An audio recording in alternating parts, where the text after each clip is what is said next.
우리 말씀 함께 보겠습니다. 야고보서 1장 1절부터 12절 말씀입니다. 야고보서 1장 1절부터 12절입니다. 신약 성경 370쪽입니다. 우리 함께 읽으실 때는 1절과 2절, 2절을 함께 봉독하도록 하겠습니다. 우리 같이 함께 읽습니다. 하나님과 주 예수 그리스도의 종 야고보는 흩어져 있는 12지파에게 문안하노라. 내 형제들아, 너희가 여러 가지 시험을 당하거든 온전히 기쁘게 여기라. 아멘. 기도합니다. 아버지 하나님 감사합니다. 한 주간의 삶을 하나님께서 눈동자와 같이 지켜보아여 주셨다가 오늘 하나님을 예배하는 날 우리를 이 예배의 자리에 함께 불러 한 마음으로 하나님을 예배케 하심을 감사합니다. 이 시간 성령 하나님께서 친히 말씀 가운데 조명하여 주셔서 하나님의 말씀을 밝히 깨달아 알게 하시고 또한 깨달은 그 말씀대로 실천함을 통해 하나님께 영광이 되게 하옵소서. 예수님의 이름으로 기도합니다. 아멘. 우리 좌우에 계신 분들과 한번 인사할까요? 큰 은혜 받읍시다. 그렇게 한번 인사합시다. 영국 속담 중에 거센 바람과 파도가 유능한 뱃사공을 만든다라는 속담이 있습니다. 유능한 뱃사공을 만드는 것은 바로 거센 파도와 또한 바람이다라는 것이죠. 거센 파도, 거센 바람 매우 힘겹습니다. 매우 어렵습니다. 매우 고통스럽습니다. 그런데 그 거센 바람과 파도를 이겨내면 마침내 유능한 뱃사공이 되어진다라는 것이죠. 우리의 인생 가운데도 때로는 거센 바람이 불고 파도가 휘몰아칠 때가 있습니다. 그러나 그러한 인생 가운데 불어오는 거센 바람, 집채만한 커다란 파도, 그걸 이겨냄을 통해 우리는 하나님이 기뻐하시는 성숙한 그리스도인으로 성장하게 될 줄 믿습니다. 우리는 주일마다 계속해서 이긴다 시리즈의 말씀을 함께 나누고 있습니다. 오늘은 한번 따라할까요? 시험을 이긴다. 우리가 이겨야 될 많은 것들 가운데 오늘은 시험에 대한 말씀을 함께 살펴보며 은혜를 나누고자 합니다. 이 야고보서에 대한 서론적인 부분, 즉 야고보서는 편지입니다. 편지에 가장 먼저 등장하는 것은 편지를 누가 썼느냐, 또한 이 편지를 누가 받아 읽느냐라는 것이 기록이 됩니다. 1절 우리가 읽었던 말씀을 다시 봅니다. 하나님과 주 예수 그리스도의 종 야고보는 흩어져 있는 12지파에게 문안하노라 그렇게 말씀합니다. 지금 이 야고보서를 쓴 사람이 바로 야고보다라고 밝히고 있죠. 그리고 이 야고보가 쓴 편지를 받아 읽는 자들은 바로 흩어져 있는 12지파이다라고 말씀을 하고 있습니다. 여기에 나오는 야고보서를 기록한 야고보 사도는 과연 어떠한 인물인가라는 것이죠. 바로 그가 소개하기를 하나님과 주 예수 그리스도의 종 야고보다라고 자신을 소개하고 있습니다.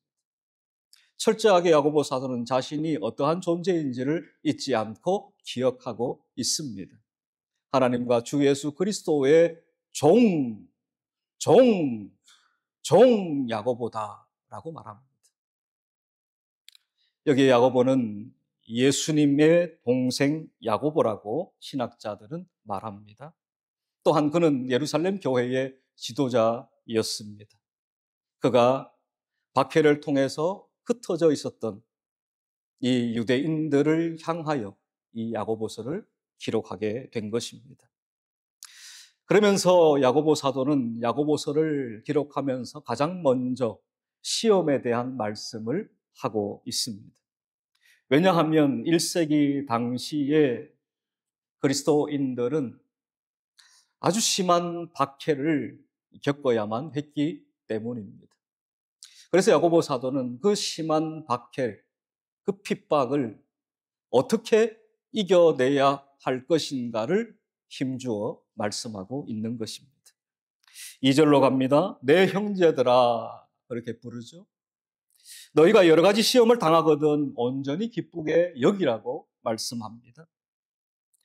성경에 기록된 시험이라는 단어는 크게 세 가지 의미로 쓰여집니다. 한글 성경을 보게 되면 시험 이 세 가지가 다 그냥 시험으로 되어 있어요. 그런데 영어 성경이나 원어 성경을 자세히 들여다보면 이 각각의 의미가 달리 사용되어집니다. 따라서 이 시험이라는 단어를 우리가 곰곰이 전후 문맥을 통해서 이 시험이라는 단어가 어떤 의미로 쓰여졌는가를 살펴볼 필요가 있습니다. 그 첫 번째 시험이라는 단어는 바로 테스트의 의미로 사용됩니다. 바로 영적 성장을 위한 것입니다. 선생님들이 학교에서 아이들 시험을 치잖아요. 왜 시험을 치죠? 아이들의 성적이 어느 정도인지 알기 위해서, 또한 아이들의 성적, 아이들의 실력을 상승시키려는 목적에서 테스트, 즉 시험을 치르게 되죠. 따라서 시험의 첫 번째 의미는 테스트의 의미가 있습니다. 그리고 시험의 두 번째 의미는 템테이션, 그러니까 유혹입니다. 바로 믿는 성도들을 넘어뜨리기 위한 목적으로 주어지는 시험이 있습니다. 그것을 유혹이라고 번역하기도 하죠. 그리고 마지막 세 번째는 시련입니다. 트라이얼, 시련. 이것은 영적 성장을 위한 것이고 성도의 신앙과 인격을 성숙시키기 위한 목적입니다.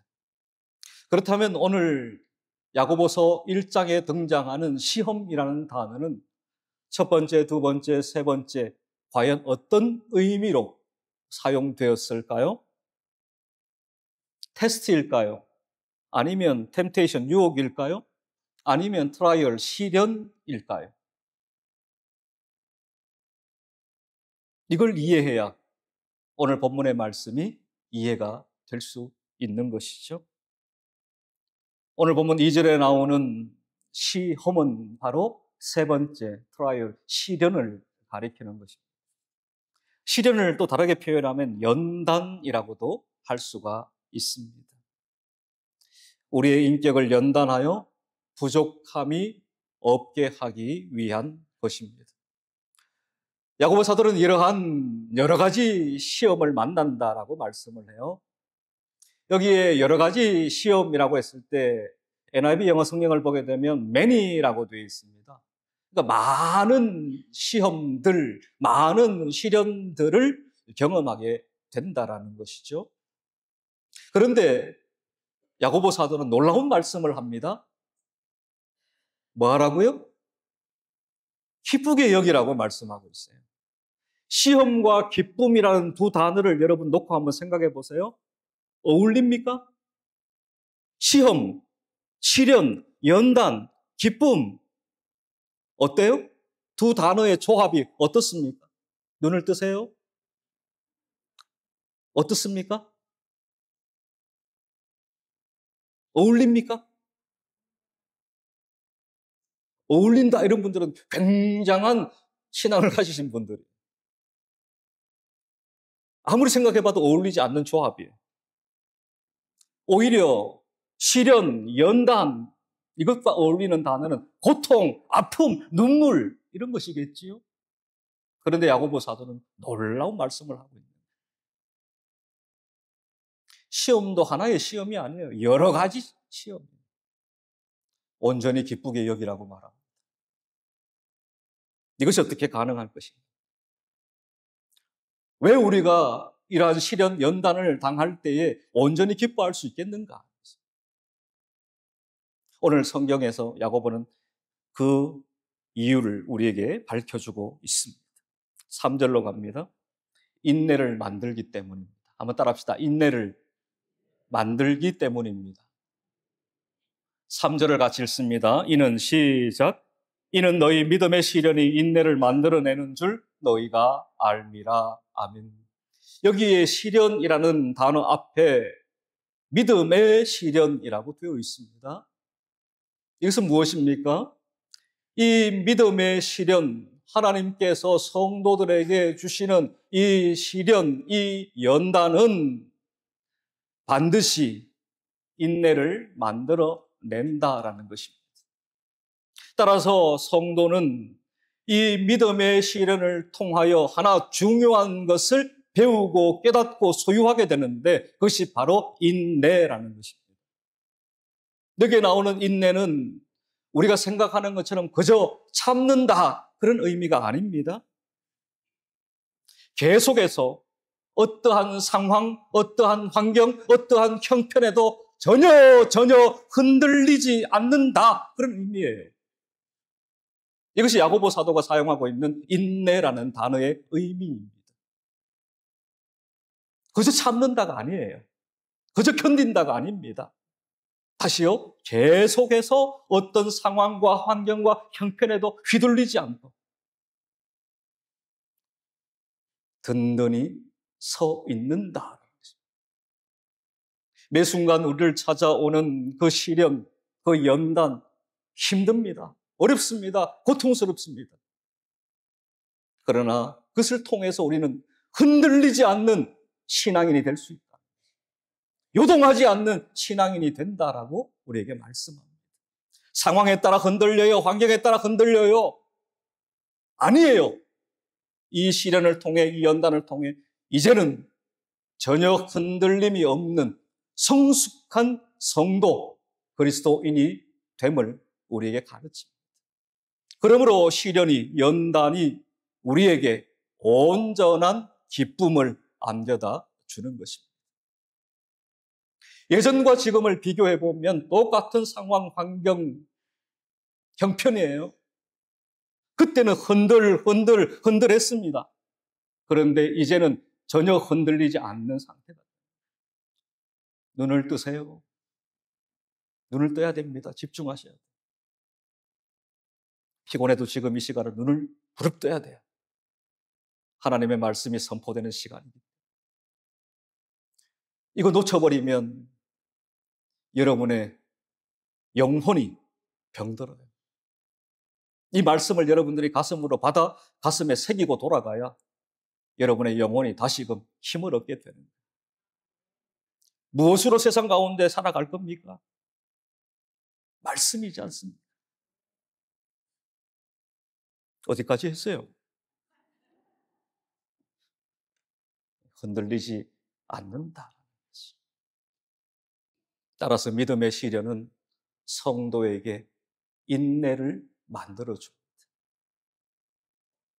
하나님은 시련을 통해, 연단을 통해 성도들에게 고통을 주기 위한 목적으로 주신 게 아닙니다.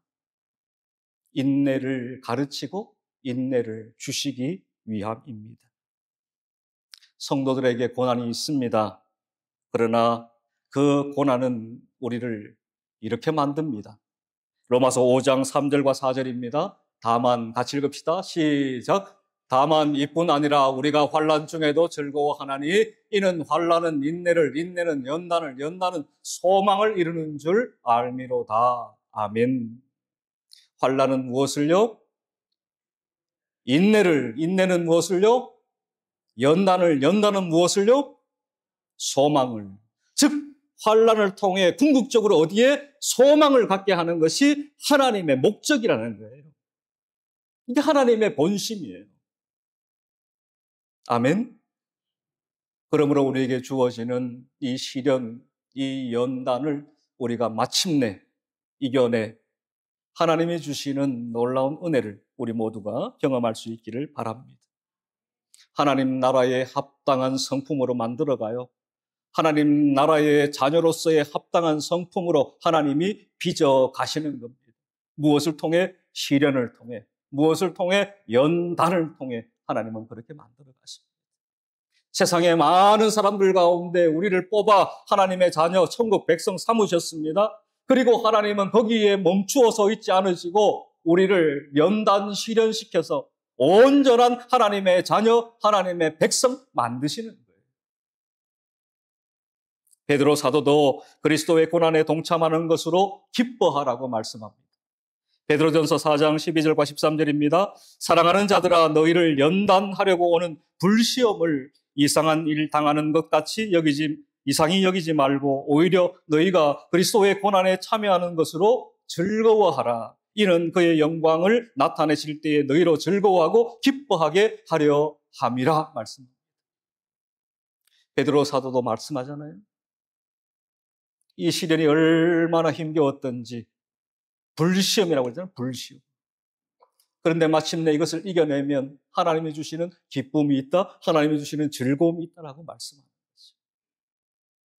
성도의 신앙생활에서 매우 중요한 것이 바로 인내함이에요. 성령의 9가지 열매 가운데도 오래 참음, 인내가 나오죠. 갈라디아서 5장 22절입니다. 우리 같이 읽습니다. 오직 성령의 열매는 사랑과 희락과 화평과 오래 참음과 자비와 양성과 충성과 이렇게 되어 있어요. 여기에 뭐가 나옵니까? 오래 참음이 나옵니다. 성도에게 시련은 옵션이 아닙니다. 필수입니다. 하나님은 시련을 통해 하나님의 백성들을, 하나님의 자녀들을 고귀한 존재로 빚어 가시는 것입니다. 시험을 당하고 인내하는 것은 성도의 표지이기도 합니다. 하나님의 자녀들의 합당한 성품을 만들기 위한 하나님의 방법이라는 것을 잊지 마시기 바랍니다. 그럴 때 우리는 이 시련과 연단 중에도 기뻐하고 즐거워할 수가 있는 것입니다. 따라서 시련은 우리를 인내로 인도하게 됩니다. 두 번째, 하나님의 백성이 시험을 기쁘게 여겨야 하는 이유가 있습니다. 한번 따라해 볼까요? 성숙하게 하기 때문입니다. 성도를 성숙하게 만들기 때문입니다. 4절로 갑니다. 인내를 온전히 이루라. 이는 너희로 온전하고 구비하여 조금도 부족함이 없게 하려 함이라 말씀합니다. 여기에 보면 너희로 온전하고 그렇게 되어 있어요. 여기 온전하고라는 의미는 인격의 온전한 성숙을 가리킵니다. 그리고 구비하여 그랬죠. 결핍이 없는 상태를 말합니다. 조금도 부족함이 없다라는 거죠. 비슷한 의미의 단어를 계속해서 반복 열거하고 있는 것은 바로 야고보 사도가 이것을 강조하고 있다는 것입니다.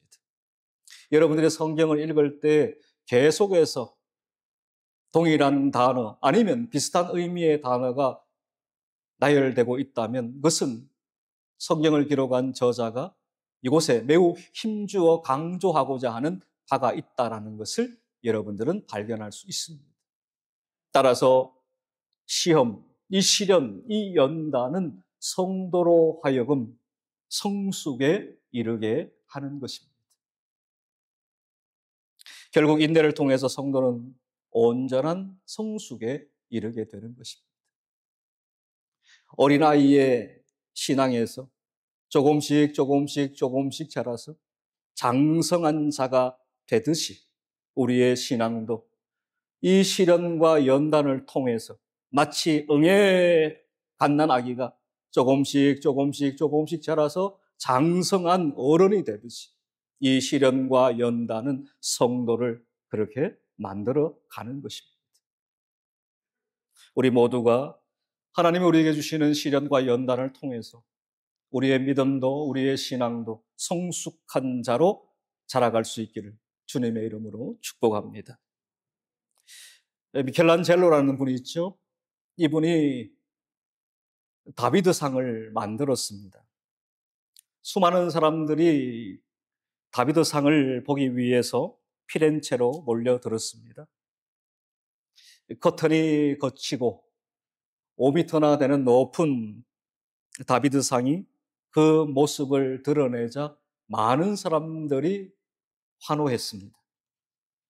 그리고 도저히 믿을 수 없는 그 작품 앞에서 압도된 사람들은 다 같이 무릎을 꿇고 하나님께 감사의 기도를 드렸다고 합니다. 수십 년 동안 사람들은 방치된 그 바위를 바라보고 아무것도 하지 못했습니다. 이 바위가 거대해요. 그런데 조각가들이 이 바위를 보고서는 이 바위를 가지고는 아무것도 조각해낼 수 없다라고 판단했습니다. 그런데 유독 한 사람, 미켈란젤로만이 모든 사람이 포기한 그 바위 앞에 서서 망치와 정을 가지고 조각을 시작했던 것입니다.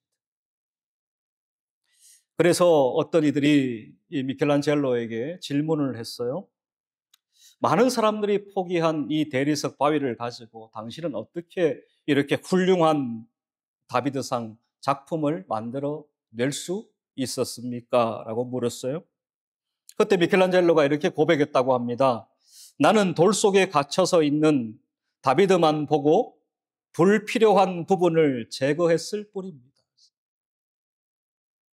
불필요한 부분들을 하나씩 망치와 정을 가지고 두들겨 가면서 제거하고 또 제거하고 또 제거했더니만 마침내 짠! 하고 다비드상이 되었습니다. 라고 미켈란젤로가 대답을 했다라는 것입니다. 시련과 연단은 마치 이와 같은 것입니다. 우리의 삶에도, 우리의 신앙에도, 우리의 인격에도 불필요한 부분들이 가득합니다.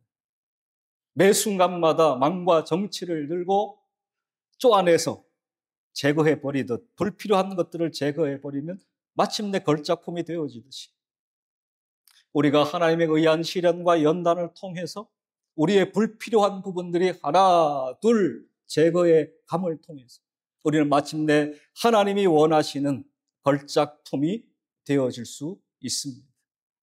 그러므로 우리는 시험, 시련을 만났을 때에 이것을 기쁘게 여길 수가 있는 것입니다. 아, 하나님께서 나를 만들어 가시는구나. 아, 하나님께서 나를 다듬어 가시는구나. 마침내 하나님께서 나를 위대한 걸작품이 되게 하시는구나. 이 소망을 가질 때 기뻐할 수가 있습니다. 고난의 대명사라고 불리는 구약의 위대한 인물이 있죠. 욥입니다. 그래서 어떤 이들은 욥기를 부를 때에 욥기라고 부르면 안 된다. 엽기라고 불러야 된다. 엽기. 왜? 엽기에 기록된 내용은 마치 엽기적인 내용들. 이 세상에 있을 수 없는 이야기가 마치 기록된 것 같은 그러한 성경이기 때문에 혹자는 엽기는 더 이상 엽기가 아니라 엽기다. 그 정도로 욥은 사람들이 상상할 수 없는 고난을 경험했던 인물이기도 합니다. 그런데 그 욥이 이렇게 고백을 해요. 욥기 23장 10절입니다. 우리 자막을 보면서 같이 읽읍시다. 그러나 시작. 그러나 내가 가는 길을 그가 아시나니 그가 나를 단련하신 후에는 내가 순금같이 되어 나오리라. 내가 지금 고난을 당하고 있지만 이것이 하나님이 나를 단련하시는 것이다. 그리고 하나님께서 나를 단련하시고 마침내 나를 순금이 되게 하실 것이다. 욥의 고백입니다. 우리도 마찬가지예요. 내가 지금 당하는 시련, 내가 지금 당하는 연단 너무나 힘겨워요. 너무나 어려워요. 뿌리치고 도망가고 싶어요. 그러나 그 모든 과정 속에 하나님은 마침내 우리를 성숙한 성도, 그리스도인으로 하나님의 위대한 걸작품으로 만들어 주실 것입니다. 그리고 우리를 그 어느보다 귀한 자로 하나님은 사용하여 주실 줄로 믿습니다.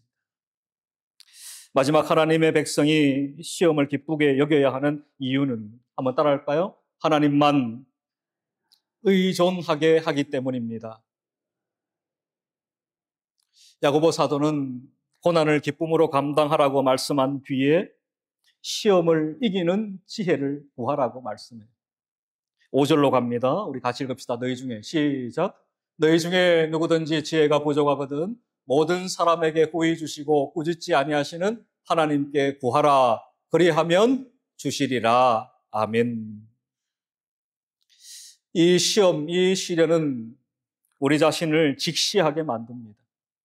그리고 하나님을 주목하게 만듭니다. 왜? 이 시련과 이 시험, 이 연단을 나 스스로의 힘으로 극복할 수가 없기 때문입니다. 그러므로 야고보 사도는 하나님께 지혜를 구하라고 말씀하고 있는 거예요. 여기에 지혜는 시험을 이기는 지혜를 말합니다. 시련과 연단이 찾아오는데 그 시련과 연단을 이길 수 있는 지혜를 하나님께 구하라고 말씀하고 있습니다. 내 힘으로 시험, 이 시련 연단을 이겨낼 수 있고 극복해낼 수 있다면 구할 필요가 없죠. 그러나 야고보 사도는 구하라고 말씀하고 있습니다. 지혜를 구하라고 말씀합니다.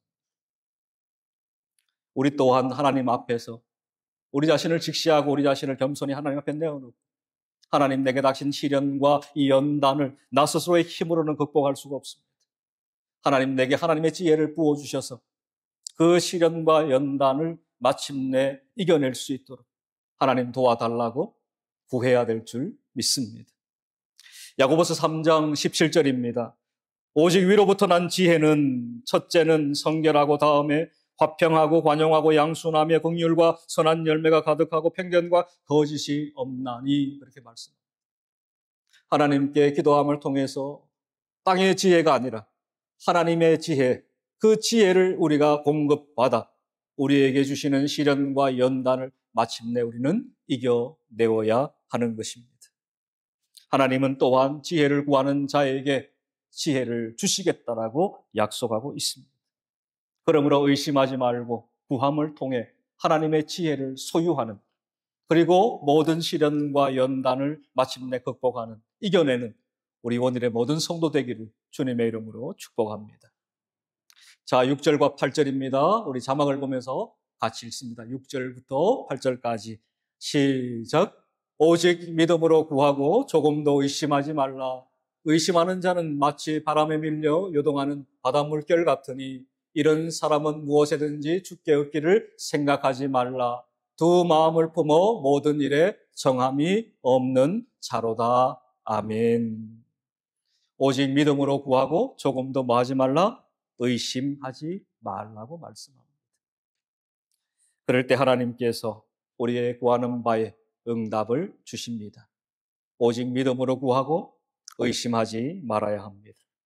의심한다는 것은 무엇과 같다고 했습니까? 두 마음을 품는 것과 같다라는 것이. 이 마음이 쪼개어졌다라는, 마음이 나누어졌다라는 말입니다.